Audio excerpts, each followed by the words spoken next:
امام حسین اپنے خاندان کو لے کر حضور صلی اللہ علیہ وسلم کے روضے پر آئے اور آتے ساتھ رو پڑے.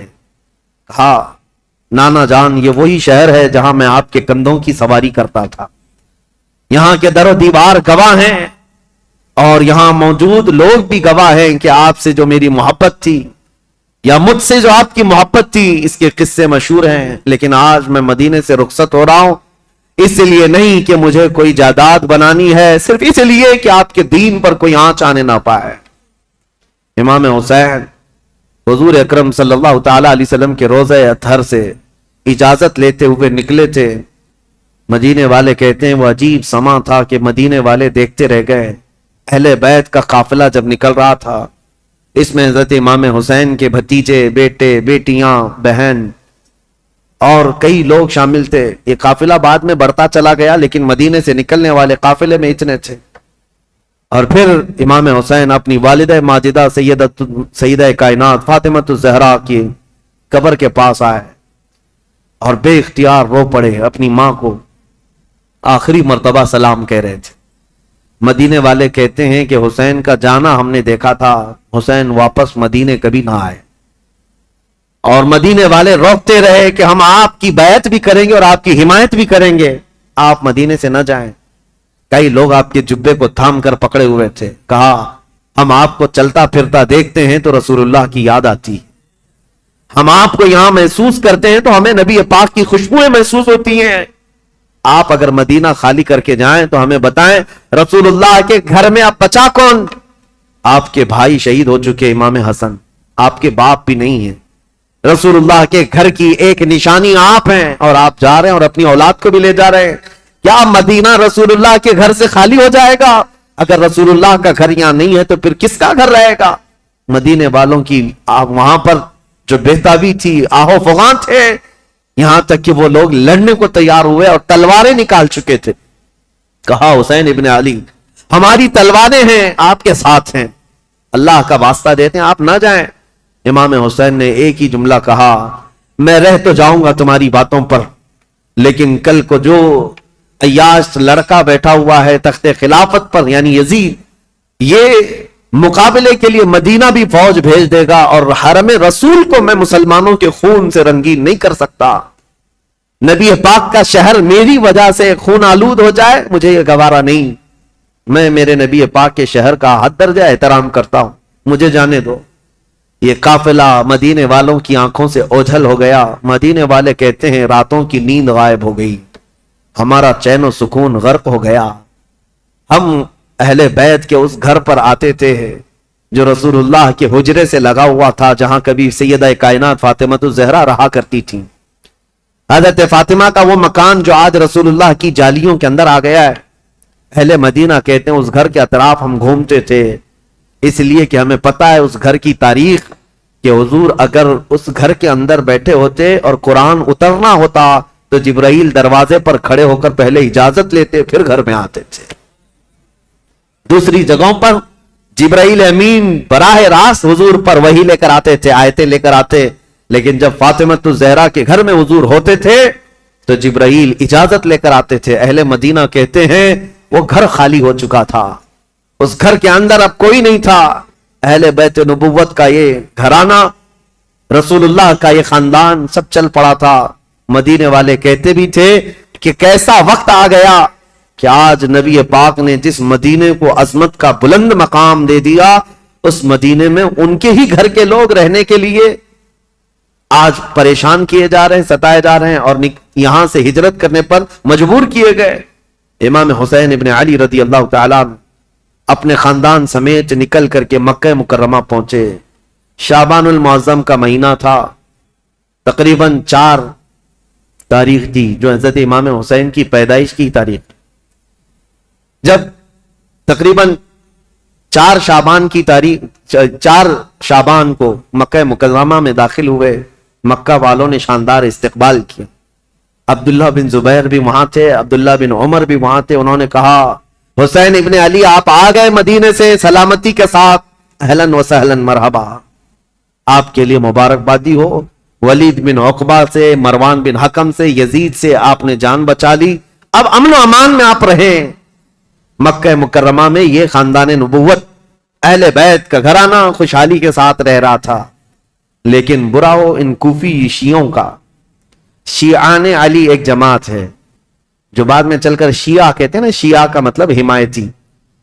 حضرت علی رضی اللہ تعالیٰ عنہ کے حمایتیوں کی ایک جماعت تھی، شیعان علی ان کو کہا جاتا تھا، جو کوفہ میں رہتے تھے برسوں سے، حضرت علی کے زمانے سے تھے، کیونکہ حضرت علی نے بھی دارالخلافہ کوفہ کو بنایا تھا، اور حضرت علی کے بعد امام حسن بھی وہاں رہے کوفہ میں، اور اس کے بعد وہ ہجرت کر کے مدینے چلے گئے، تب پھر امام حسین بھی گئے تھے۔ تو کوفہ والوں کا تعلق حضرت علی کے گھرانے سے پہلے سے تھا، اور امام حسین کی یہ تاریخ میں آپ کو بتاتا ہوں کہ جب امیر معاویہ یعنی حکومت کر رہے تھے، اس وقت بھی کوفہ والے امام حسین کو خط لکھ کر بلا رہے تھے کہ امیر معاویہ کو معزول کر دیتے ہیں، آپ آ جائیے۔ امام حسین نے منع کیا، کہا کہ میں پھر سے وہ عظیم جنگیں دیکھنا نہیں چاہتا ہوں جو میرے باپ کے زمانے میں ہوئی ہیں۔ تو حضرت امام حسین گئے نہیں، امیر معاویہ کے زمانے سے کوفہ والے خط لکھ رہے تھے، آپ آ جائیے۔ آپ جب امیر معاویہ کا انتقال ہو گیا اور یزید تخت خلافت پر بیٹھ گیا تو کوفہ والوں نے ایک میٹنگ کی۔ کوفہ عراق کا ایک شہر ہے، عراق میں آج بھی وہ شہر موجود ہے، اور جتنے اہل بیت سے محبت کرنے والے لوگ تھے سب جمع ہوئے اور میٹنگ کیا، اور وہ ایک شخص کے گھر میں میٹنگ ہوئی جس کا نام مسلم بن سرد بتایا گیا ہے، اور وہ شخص سارے لوگوں کو جمع کر کے کہتا ہے، دیکھو امیر معاویہ کا تو انتقال ہو گیا اور یزید بیٹا ہے، تم سب کی رائے کیا ہے؟ کیا علی کے بیٹے حسین خلافت کے سب سے زیادہ حقدار نہیں ہیں؟ کوفہ والوں نے ایک زبان ہو کر کہا، ہاں، رسول اللہ کے نواسے علی ابن ابی طالب کے بیٹے، ان سے زیادہ حقدار کون ہے؟ تو ان لوگوں نے کہا کہ ہم نے یہ سنا ہے کہ امام حسین نے بھی یزید کی بیعت کو قبول کرنے سے منع کر دیا اور وہ مدینہ چھوڑ کر مکہ جا چکے ہیں، اے لوگوں تمہارا کیا خیال ہے ہم حسین ابن علی کو یہاں بلا نہ لیں؟ ہم کوفہ بلا لیتے ہیں اور یہاں بلا کر ان کی خلافت کو تسلیم کرتے ہیں، ان کے ہاتھ میں بیعت کر لیں گے، اور پھر دھیرے دھیرے پورا حجاز امام حسین کے ہاتھ پر بیعت کر لے گا، پورا عرب بیعت کر لے گا، اور یزید کو ہم اتار دیں گے تخت خلافت سے۔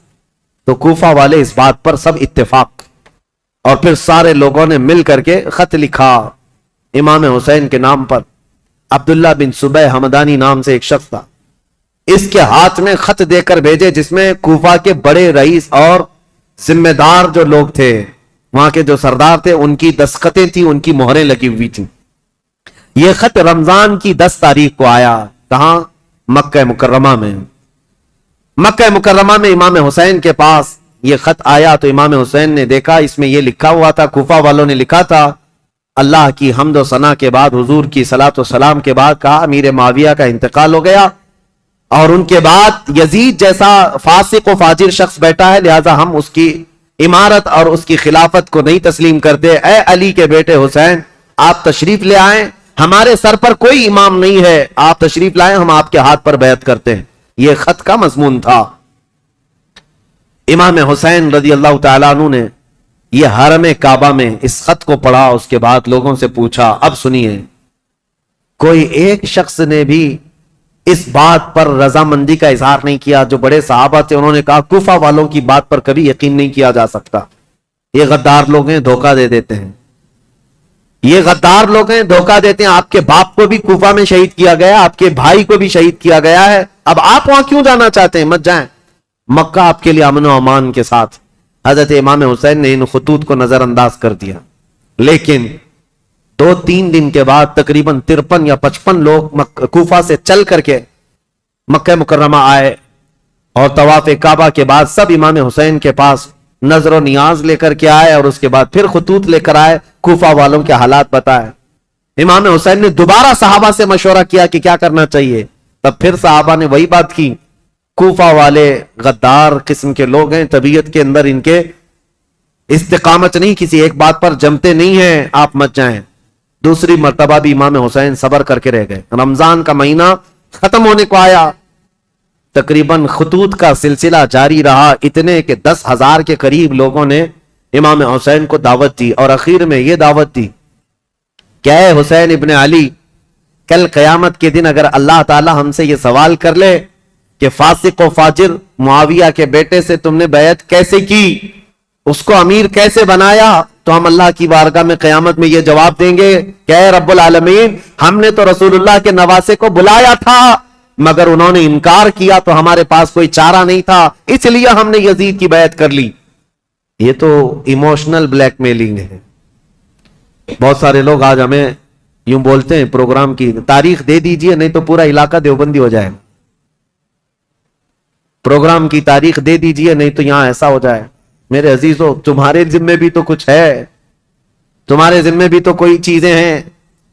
امام حسین نے اس خط کو پڑھنے کے بعد پھر سارے لوگوں سے مشورہ کیا اور اس کے بعد کہا اب میرے لیے اتمام حجت کرنی ہوگی، یعنی مجھے تو جانا ہی ہوگا کیونکہ انہوں نے قیامت کا واسطہ دے دیا ہے۔ تو 1000 لوگوں نے مکہ مکرمہ میں آپ کو روکنے کی کوشش کی، آپ نہ رکے، حتیٰ کہ ذی الحجہ کا مہینہ ہے، حج کے لیے سارے قافلے مکہ آ رہے ہیں، مکہ مکرمہ آ رہے ہیں، اور امام حسین یہاں سے نکلنے پر تلے ہوئے ہیں۔ لیکن اس سے پہلے امام حسین رمضان سے لے کر ذی الحجہ تک یہ بحث مباحثہ ہوتا رہا، اور عام بات نہیں ہے، عام بحث و مباحثہ نہیں ہے۔ عبداللہ بن زبیر جو صحابی ہیں نا، امام حسین کی جماعت کے ساتھ لڑنے کو بھی آ گئے تھے۔ یہ محبت کی لڑائی ہے، دشمنی کی نہیں، کہ میں تمہیں مکہ سے باہر جانے نہیں دوں گا، اس کے لیے وہ تلوار نکال کر کھڑے ہو گئے تھے۔ یہ بھی لڑائی قریب تھی، مکہ کے مکرمہ سے نہ جانے دیں گے، کیونکہ عبداللہ بن زبیر جانتے تھے کہ کوفہ والے ان کا کیا کریں گے۔ تو پھر امام حسین رمضان کے بعد بھی رک گئے۔ جب امام حسین اصرار کرنے لگے بار بار تو چند صحابہ آئے اور ان سے مشورتاً یہ کہا کہ اگر آپ کو جانا ہی ہے اور کوفہ والوں کے بارے میں آپ یہ کہہ رہے ہیں کہ یہ ہزاروں لوگ بیعت قبول کرنے کو تیار ہیں، تو آپ نہ جاتے ہوئے پہلے اپنے خاندان کے کسی معتمد شخص کو وکیل بنا کر بھیجیں، اور وہ جا کر کے براہ راست حالات دیکھے گا اور وہ خبر دے گا، تب آپ جائیے، ان کے خطوں کے بھروسے پر مت جائیے، ان کے خط اور ان کے بولیوں پر مت جائیے۔ تو امام حسین نے اس مشورے کو تسلیم کر لیا۔ پھر اپنے بھائی مسلم بن عقیل کو، چچیرے بھائی تھے حضرت امام مسلم بن عقیل جو ہیں، یہ حضرت امام حسین کے چچیرے بھائی، حضرت عقیل حضرت علی کے سگے بھائی۔ تو مسلم بن عقیل سے آپ بڑی محبت رکھتے تھے اور معتمد بھی تھے امام حسین کے، بلایا اور کہا کہ بھائی تم جاؤ کوفہ اور میری جانب سے وہاں لوگوں سے بیعت لے لینا وکیل بن کر، اور حالات دیکھ کر کے مجھے خبر کر دینا۔ یہ تاریخ ہے۔ ایک طرف یزید ساری جگہوں پر اپنے سخت گیر حکام کو نافذ کر چکا ہے، بہت جلاد قسم کے گورنروں کو بٹھایا ہوا ہے، اور ایک طرف امام حسین رضی اللہ تعالیٰ عنہ اور ان کے حامیوں کا یہ ایک طریقے سے معاملہ چل رہا تھا، خلافت کو لے کر کے یہ باتیں چلی رہی تھی۔ تو حضرت امام حسین نے جب اپنے بھائی امام مسلم کو بھیجا تو وہ نکلے کوفہ کے لیے، اور جب وہ کوفہ جا رہے تھے تو تاریخ میں موجود ہے امام مسلم بن عقیل کے 2 چھوٹے بچے محمد اور ابراہیم بھی ساتھ ہو گئے، کیونکہ وہ باپ کے بغیر رہتے نہیں تھے۔ امام مسلم بن عقیل اپنے 2 بچوں کے ساتھ کوفہ کے لیے روانہ ہوئے۔ جیسی کوفہ میں آئے، کوفہ والے جوق در جوق امام مسلم کا استقبال کرتے ہیں، اور اتنی بڑی تعداد میں استقبال کیا کہ تقریباً ایک ہی رات میں 12,000 لوگ آپ کے ہاتھ پر بیعت کیے۔ 12,000 لوگ امام مسلم بن عقیل کے ہاتھ پر امام حسین کا وکیل سمجھ کر بیعت کیا، اور جدھر دیکھو ادھر اہل بیت کا نعرہ، محبت علی کا نعرہ، امام حسین کی امارت اور خلافت کا نعرہ، ماحول رنگا رنگ ہے کوفہ کا۔ امام مسلم بن عقیل سیدھے مختار بن عبید، ایک شخص ہے، اس کے گھر جا کر قیام کرتے ہیں۔ مختار بن عبید وہاں سردار کی حیثیت رکھتا تھا، اور اس نے سارے لوگوں کو یہیں پر جمع کیا تھا، اور ساری باتیں یہیں سے چل رہی تھی۔ امام مسلم بن عقیل جیسی گئے تو کوفہ کے اس وقت جو گورنر تھے وہ نعمان بن بشیر، ایک صحابی رسول تھے، یزید کی طرف سے وہ گورنر تھے، نرم دل تھے اور نہایت ہی عجز و انکساری والے، تواضع والے انسان تھے۔ ان کو جب یہ بتایا گیا کہ امام مسلم بن عقیل کوفہ میں آئے ہیں اور لوگ جوق در جوق ان کے ہاتھ پر بیعت کر رہے ہیں، امام حسین کی بیعت لے رہے ہیں، تو انہوں نے دوسرے دن خطبہ دیا تھا اور کہا تھا کہ اے کوفہ والو، مجھے ڈر ہے یزید کو یہ خبر پہنچے گی تو وہ تم سب سے سختی کرے گا، اور پھر کوفہ والوں کی جان و مال خطرے میں ہوں گے۔ تو وہاں پر ایک شخص بیٹھا ہوا تھا جو یزید کا چمچا تھا، اس نے نعمان بن بشیر سے کہا آپ تو بڑے کمزور آدمی ہیں، مسلم بن عقیل کو بلا کر مار ڈالو، ختم کر دو، قتل کر دو، معاملہ ہی ختم ہو جائے گا۔ نعمان بن بشیر صحابی ہیں، کہتے ہیں اے ظالم تو کس انداز سے مجھے مشورہ دے رہا ہے؟ کہا تب تو پھر آپ کمزور لوگوں میں، ذلیل لوگوں میں، عزت والے لوگوں میں نہیں ہیں۔ انہوں نے نعمان بن بشیر نے ایک تاریخی جملہ کہا تھا، مجھے ایسی ذلت گوارا ہے جس میں رب کی عزت ہے، رب کی رضا ہے، اور مجھے ایسی عزت گوارا نہیں جس میں رب کی ناراضی ہو اور کسی کا خون میرے ہاتھ سے رنگا ہو۔ عزیزان، میرا ہاتھ کسی کے خون سے رنگا ہوا ہو۔